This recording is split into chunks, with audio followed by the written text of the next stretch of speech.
El acto de valentía de un niño que cambió para siempre la vida de su familia. Antes de empezar me gustaría que comentases de dónde nos estás viendo, y recordarte que he lanzado mi primer ebook de 25 historias conmovedoras, gracias. Eran tiempos de incertidumbre para la familia de Nico. Su padre, Manuel, había trabajado durante años en una fábrica de manufactura, pero la empresa había cerrado de repente, dejándolo sin empleo y sin esperanzas inmediatas de conseguir otro. Durante años había sido el sostén de la familia, y el golpe fue devastador.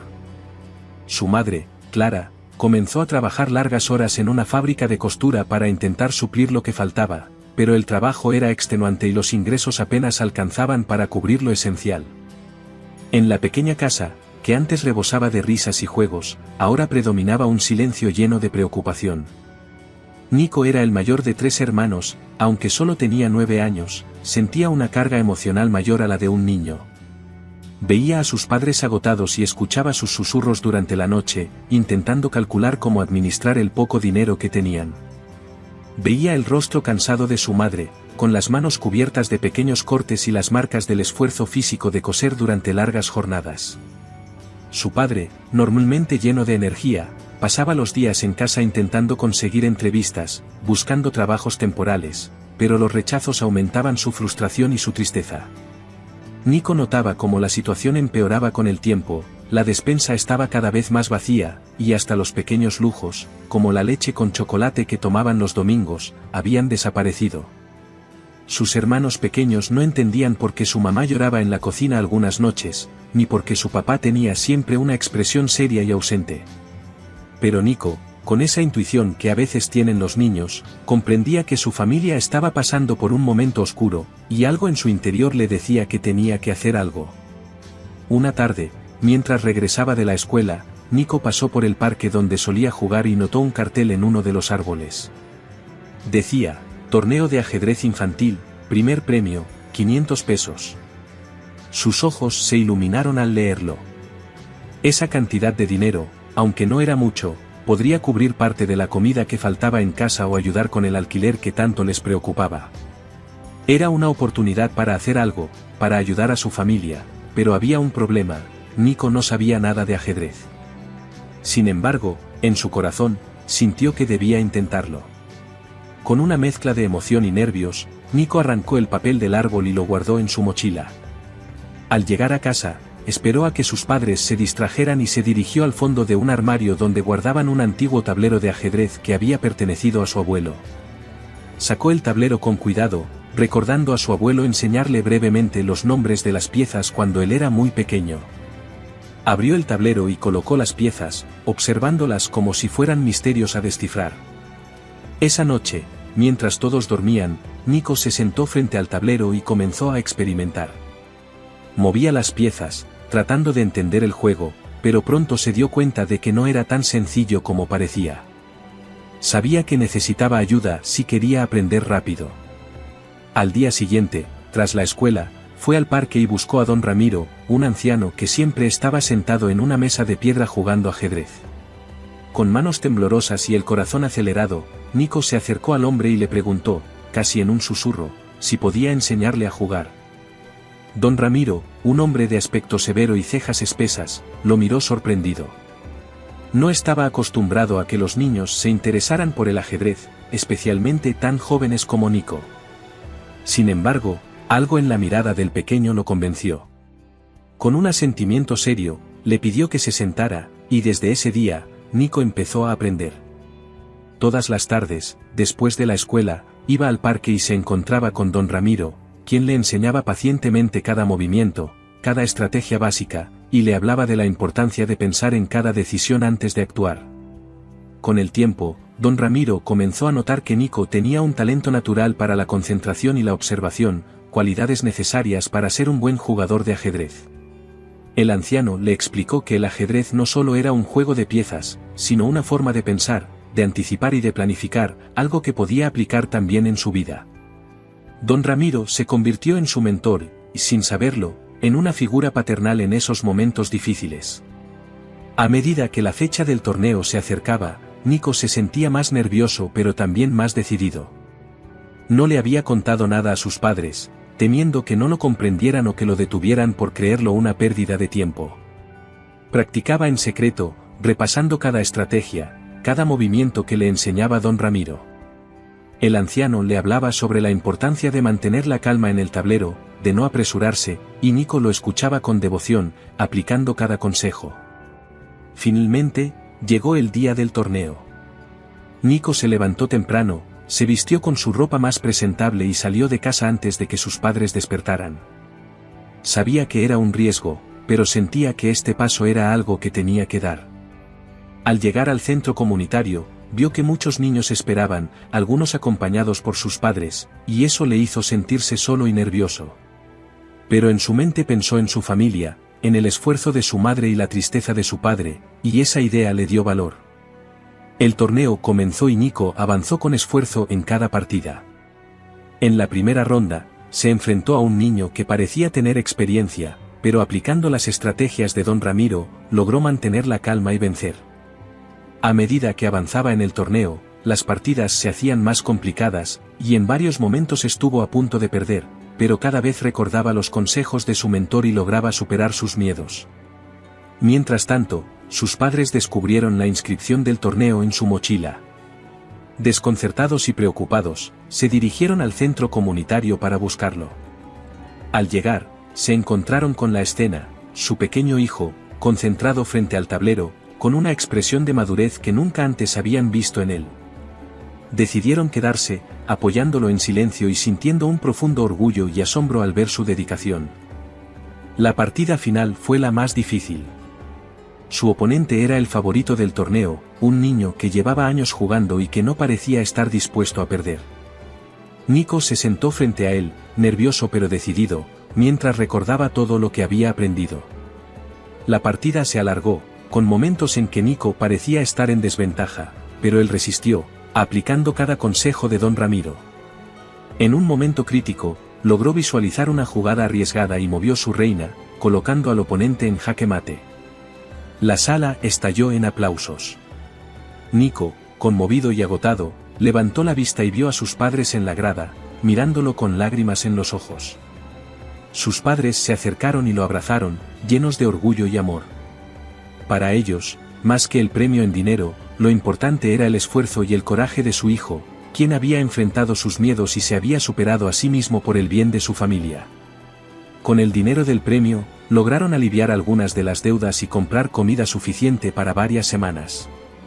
Pero más allá del dinero, la experiencia del torneo unió a la familia de una manera que nunca antes habían experimentado. Nico había demostrado que, aun siendo un niño, era capaz de dar todo por aquellos que amaba. Aquel acto de valentía se convirtió en una historia que la familia contaría durante años, recordando cómo un pequeño acto de coraje y amor incondicional podía cambiar sus vidas. Nico nunca olvidó las enseñanzas de don Ramiro, y sus padres nunca dejaron de agradecer la lección de fuerza y perseverancia que su hijo les había dado en un momento tan difícil. Juntos, se enfrentaron a los tiempos duros que vinieron después, con la certeza de que, mientras estuvieran unidos, podrían superar cualquier obstáculo. El camarero tuvo compasión de una niña mendiga y le permitió cantar por comida en el restaurante. Cuando el jefe llegó, no creerás lo que pasó. Antes de empezar me gustaría que me siguieses y que comentases de dónde nos estás viendo, gracias. Gabriel ajustaba su delantal mientras se preparaba para otro día de trabajo en el pequeño restaurante en el que llevaba años trabajando. Era un lugar acogedor, decorado con luces cálidas que colgaban del techo, mesas de madera pulida y cuadros que representaban escenas de la vida rural. El local siempre estaba lleno de conversaciones animadas y el delicioso aroma de platos recién cocinados. El restaurante, llamado El Rincón del Sabor, tenía una clientela fiel, familias que venían cada fin de semana, parejas jóvenes, trabajadores que hacían una pausa durante la jornada. Era un lugar que siempre ofrecía refugio del ajetreo de la ciudad. Pero para Gabriel, ese día no era diferente de cualquier otro. O al menos, eso pensaba. Era un día particularmente frío de diciembre, con el viento soplando fuerte y la nieve comenzando a cubrir las aceras de la ciudad. El calor del restaurante contrastaba con la crudeza del invierno que rugía afuera. Los comensales entraban, sacudiéndose la nieve de sus abrigos, mientras Gabriel, como siempre, les sonreía y los acomodaba en sus mesas. Todo parecía normal hasta que Gabriel se dio cuenta de una pequeña figura que se movía lentamente por la calle. A través de la ventana empañada por el calor, vio a una niña, de no más de 10 años, caminando sola. Estaba descalza, sus pies enrojecidos por el frío, y llevaba un vestido raído que apenas la cubría. A pesar de estar tan lejos de la entrada, Gabriel pudo ver la desesperación en sus ojos. Parecía buscar algo. Tal vez calor, tal vez comida. La niña se detuvo frente a la puerta del restaurante, y con un temblor en las manos, la empujó para entrar. La campanilla sobre la puerta sonó levemente cuando lo hizo, pero apenas un par de clientes levantaron la vista. Gabriel, que la había observado desde que se acercó, fue hacia ella rápidamente. En cuanto cruzó el umbral, una ráfaga de aire frío entró detrás de ella, haciendo que el calor del local se disipara brevemente. La niña titiritaba, con la mirada baja, pero sus ojos seguían fijos en los platos que pasaban frente a ella, cargados de comida humeante. Gabriel se acercó, sin saber muy bien qué decir. Por experiencia, sabía que su jefe, el señor Martínez, no aceptaba ningún tipo de interrupción en el restaurante. Había sido testigo de cómo otros, en situaciones similares, eran rápidamente echados. Martínez era un hombre de negocios severo, meticuloso en todos los aspectos de su restaurante. Cada mesa, cada cliente, cada plato, todo debía estar perfecto. Los imprevistos no eran tolerados. ¿Estás bien?, preguntó Gabriel, agachándose un poco para estar a la altura de la niña. Ella levantó la vista, y fue entonces cuando Gabriel pudo ver de cerca la desesperación en su rostro. Estaba agotada, con el cabello enmarañado y las mejillas enrojecidas por el frío. Pero lo que más llamó su atención fue lo delgada que era, como si no hubiera comido en días. «Señor», dijo ella con una voz temblorosa, «no tengo dinero, pero tengo hambre, mucho hambre. Mi mamá está enferma en casa y mi hermanito pequeño no ha comido en 2 días». Gabriel sintió un nudo en la garganta. Recordó su propia infancia. Había crecido en un barrio humilde, y su familia había pasado por momentos duros cuando apenas había suficiente para comer. Sabía lo que era tener hambre, y sabía que no podía simplemente ignorar a esa niña. «Lo siento, pequeña, no puedo darte comida sin permiso», dijo Gabriel, mirando a su alrededor nerviosamente, como si esperara que su jefe apareciera en cualquier momento. La niña asintió, resignada, pero no se fue. Se quedó de pie, con los brazos cruzados alrededor de su cuerpo tembloroso, mirando el suelo. Entonces, como si recordara algo, levantó la cabeza de nuevo. «Puedo cantar», dijo con un hilo de voz. «En la calle canto por monedas, quizás, si me deja cantar aquí, alguien podría darme algo de comida. Mi mamá siempre dice que mi voz es bonita». Gabriel miró a la niña y sintió que su corazón se rompía. ¿Cómo podía decirle que no? Sabía que podía perder su trabajo si hacía algo que desafiara las estrictas reglas de Martínez, pero la necesidad de la niña lo superaba. «De acuerdo», dijo finalmente, después de unos segundos de duda. «Puedes cantar, pero solo un par de canciones, ¿vale? Y después, veremos qué podemos hacer». La niña sonrió, una sonrisa pequeña y tímida, pero sincera.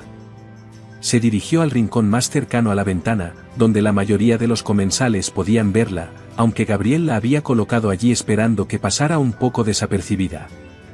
Se subió a una pequeña silla que Gabriel le había traído, y con una profunda respiración, cerró los ojos. Luego, comenzó a cantar. Al principio, su voz fue suave, apenas audible sobre el murmullo de las conversaciones del restaurante. Pero a medida que continuaba, su tono se fue elevando, su voz cristalina llenando el espacio. Cantaba con una pureza que parecía provenir de otro mundo, y lentamente, el bullicio del restaurante se fue apagando. Las conversaciones cesaron, los tenedores dejaron de raspar los platos, y todos los ojos se volvieron hacia la niña.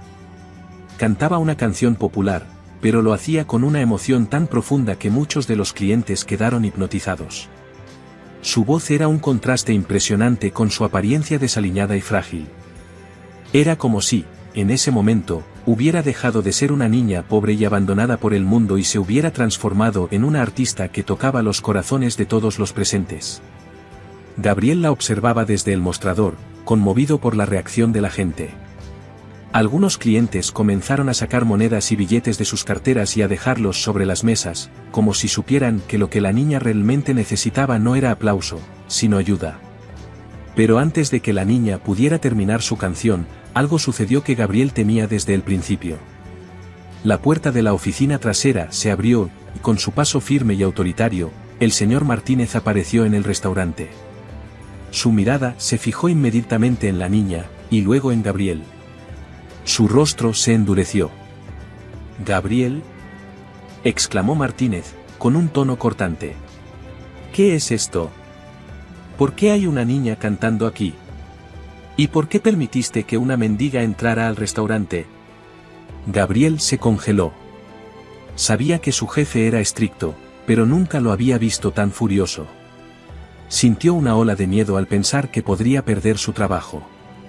«Lo siento, señor Martínez, solo quería, ella tiene hambre, y pensé que podría cantar por un poco de comida», trató de explicar Gabriel, su voz titubeante. Martínez cruzó los brazos, mirando a la niña con desprecio.